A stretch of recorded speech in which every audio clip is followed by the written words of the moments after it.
Programme में सेहत के हवाले से कुछ बात कर लेते हैं और थायराइड पे आज हम बात करेंगे। और थायराइड एक खामोश और ख़तरनाक नाज़रीन बीमारी है। पाकिस्तान में थायराइड की बीमारी तेज़ी से बढ़ रही है और ख़वातीन में थायराइड के मसाइल ख़ास तौर पर बढ़ते जा रहे हैं। हम ये देख रहे हैं, रिपोर्ट्स आ रही हैं, आर्टिकल्स आ रहे हैं और हर साल हज़ारों नए केसेस रिपोर्ट होते हैं इस हवाले से। ये मर्ज़ अक्सर दरमियानी उम्र की ख़वातीन को टारगेट करता है, लेकिन अब नौजवानों और मर्दों में भी इसकी शरह बढ़ रही है। एक रिपोर्ट के मुताबिक पाकिस्तान में बालिग अफराद की तकरीबन 4% आबादी इस बीमारी का शिकार है, जबकि बच्चों में इसकी शरह 5% से ज़ायद बताई गई है। अगर हम बात करें खैबर पख्तूनख्वा की, तो वहाँ पर यह शरह 10% तक पहुँच चुकी है, जहाँ निस्फ के करीब मरीज़ों को हाइपोथायरॉयडिज़म का सामना है। और तहकीक में यह बताया गया है कि पाकिस्तान में मर्दों के मुकाबले में ख़वातीन इस बीमारी का ज़्यादा शिकार हो रही हैं।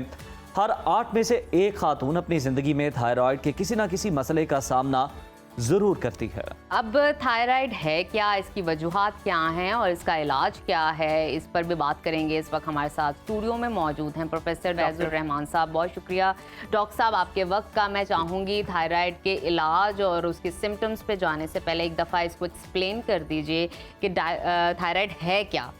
ये एक बटरफ्लाई तितली की शक्ल का अल्लाह ताला ने यहाँ फिट किया हुआ है, बिल्कुल बटरफ्लाई की शेप है, लेकिन इसका गले से कोई ताल्लुक नहीं। अच्छा। जब हम लोगों को बताते हैं कि आपकी थायराइड का मसला है, तो वो अगले दिन ही आ जाते हैं, जी हमसे कुछ निकला नहीं जा रहा, हमसे कुछ खाया पिया नहीं जा रहा, यानी वो एकदम गर्म पानी पीना शुरू कर देंगे इस तरह की। ये समझते हैं कि शायद इसका ताल्लुक गले के साथ है। गला तो वैसे ही खराब अक्सर हो जाता है जी। इसका गले से कोई ताल्लुक नहीं। ये डक्टलेस एक ग्लैंड है और डायरेक्ट हार्मोन खून में जाता है और ये पूरी बॉडी को कंट्रोल करता है।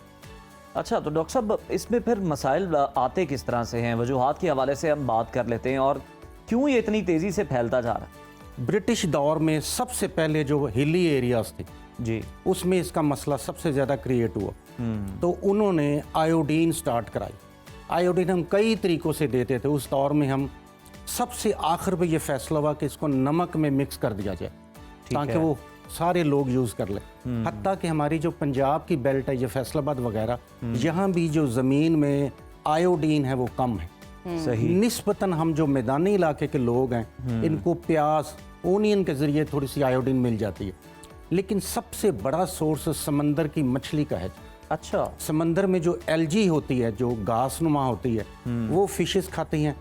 अब मुसीबत ये है कि फिशेस तकरीबन ख़त्म होती जा रही हैं, हमारे दरिया ख़त्म होते जा रहे हैं। फार्म की दस्तयाब है जी मार्केट में, तो अब जो समंदर की मछली है वो हमें अवेलेबल नहीं है। तो दो खामियां हमारे अंदर आ रही हैं जी। एक, जो ख़ास असेंशियल फैटी एसिड्स हैं वो नहीं मिल रहे, और नंबर 2, हमें जो है आयोडीन का वो सोर्स नहीं मिल रहा जो अच्छे वाला था। अब एक फ़ायदा ये हुआ आयोडीन को नमक में मिलाने से कि जो गिल्लर की बीमारी थी, जो यहाँ वो फैल जाता था गला, वो ख़त्म हो गई। लेकिन एक नई मुसीबत शुरू हो गई, वो ये कि बिल्कुल नॉर्मल ये थ्रोट होता है जी, या वो हाइपो में चला जाता है ग्लैंड या हाइपर में चला जाता है। सही। और ये समझ लें कि ये एक तरह से ऑटोइम्यून या जेनेटिक डिजीज़ है। ये माँ से बेटियों में आती है, बेटों में कम आती है। अच्छा डॉक्टर साहब, ये बताइए, ख़वातीन में रेशो हमें ये बताती है कि ख़वातीन में इस चीज़ की ज़्यादा पाई जाती है कि वो उनको थायराइड के इशू हो जाते हैं, वो हाइपर हो या हाइपो। क्या मसाइल होते हैं ख़वातीन को इस ग्लैंड के डिसेबल होने से? सबसे बड़ा मसला, हिम्मत नहीं रहती उनकी काम करने की, थकावट बहुत ज़्यादा महसूस होती है, अगर ज़मीन पे बैठे उठा नहीं जाता। नंबर 2, ये जो फ्रंट के बाल हैं ख़वातीन के, ये उड़ जाते हैं जी। अच्छा। ये कम हो जाते हैं जी। फिर ये जो आपके ये बाल हैं, ये साइड पे कुछ कम हो जाएंगे, स्किन कमज़ोर हो जाएगी, पतली हो जाएगी, बाल आपके कमज़ोर हो जाएंगे।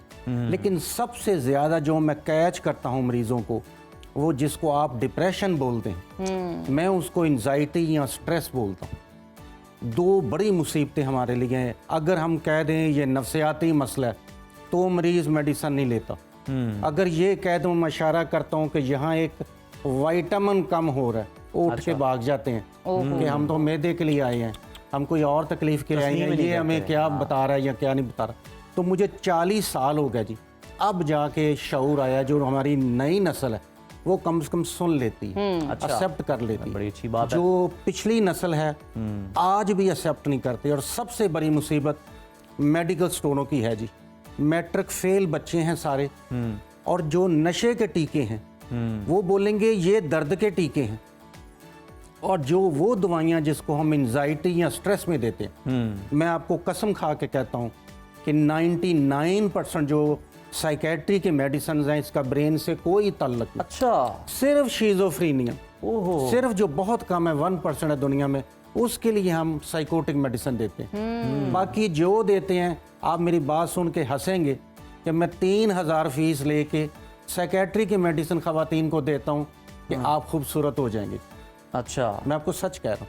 जैसे ही उसको विटामिन मिलना है, उसने कहना है मैं मलका रानी हूँ, happy hormone Happy release hormone, होगा और वो happy अच्छा हार्मोन, महसूस करेगी। बिल्कुल। ये तो आप अपने पेशे के अंदर की बातें बता रहे हैं डॉक्टर सबसे साहब। इम्पॉर्टेंट बात थायराइड के पेशेंट में है गुस्सा, चिड़चिड़ापन, किसी को सांस की प्रॉब्लम है, ये दमा नहीं है। हर वक्त वो सांस की प्रॉब्लम करती हैं, यानी अजीबो गरीब अलामतें हैं। डॉक्टर साहब, हाइपर और हाइपो दोनों के डिफरेंसेस बताएं, क्या सिम्टम्स हैं? साथ ये भी बता देता हूँ कि जो किताबों में लिखा हुआ है, जब हम लैब टेस्ट कराते हैं उल्टा आता है। ये भी बड़ी मजे की बात बता दूं, पैसों की खातर बचाने के लिए बचपन में मेरे फादर पे कुछ अर्सा गुर्बत आ गई, तो मैंने कुछ अर्सा फील की, तो मैं बहुत कम टेस्ट लिखता हूँ ताकि उन पे बोझ ना आए। लोगों की जो है ना वो पता नहीं माली हैसियत क्या है, तो मैं सिर्फ एक टेस्ट कराता हूँ 3 टेस्टों में से। मैं सिर्फ T4 कराता हूँ, ठीक है जी। अगर हाइपो आपने देखना है सिर्फ T4 करा ले, ओके।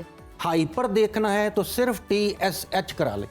अच्छा। ओके। यानी एक टेस्ट से आपके पैसे बच जाएंगे। अब अलामतों में क्या है, हाइपो कम होना, हर चीज कम हो जाएगी, नब्ज की रफ्तार कम हो जाएगी, सुस्ती हो जाएगी, उसमें एंजाइटी स्ट्रेस आएगी, रोने को दिल करेगा, यानी उससे काम नहीं हो सकेंगे बाज़, तो वो इससे भी परेशान हो जाएगी।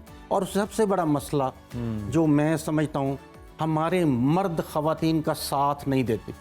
हमारा मजाज इस तरह का हो गया है कि कोई बीमारी अगर बीवी को आ जाए, मैं शामिल हूँ उसमें जी, तो हमें बोझ लगता है कि ये क्या मुसीबत है, यानी ये बीमार हमें क्या हो गई है। हाइपर ज्यादा मर्दों में है, हल्के हल्के ट्रेमर्स आ जाएंगे जी, फिर नब्ज तेज हो जाएगी, उसमें डायरिया हो जाएगी, इसमें कब्ज हो जाएगी। डॉक्टर साहब ये तो हमने सिम्टम्स बहुत ज़्यादा डिस्कस कर लिए हैं और फिर साथ ही साथ हमने टाइप्स भी इसकी डिस्कस कर ली हैं। अब ये बताएं कि अगर बर वक्त इसको इलाज नहीं करवाया जाता है इसका डायग्नोस करके, तो क्या कॉम्प्लिकेशंस हो सकती हैं, और इसके इलाज के हवाले से भी बताइए। सबसे बड़ी कॉम्प्लिकेशन कि वो कोई काम ही नहीं कर सकेगा, पेशेंट हिल भी नहीं सकेगा, वो कहेगा मुझसे हिला ही नहीं जाता। यानी हाइपो में वो ऐसे जैसे हम मौलवियों को छेड़ने के लिए कहते थे कि मौलवी गड्ढा, यानी जहां बैठते हैं उठते ही नहीं है, ठीक है ना, तो इसी तरह वो लोग हो जाते हैं। हाइपर में उसका वजन कम होना शुरू हो जाता है।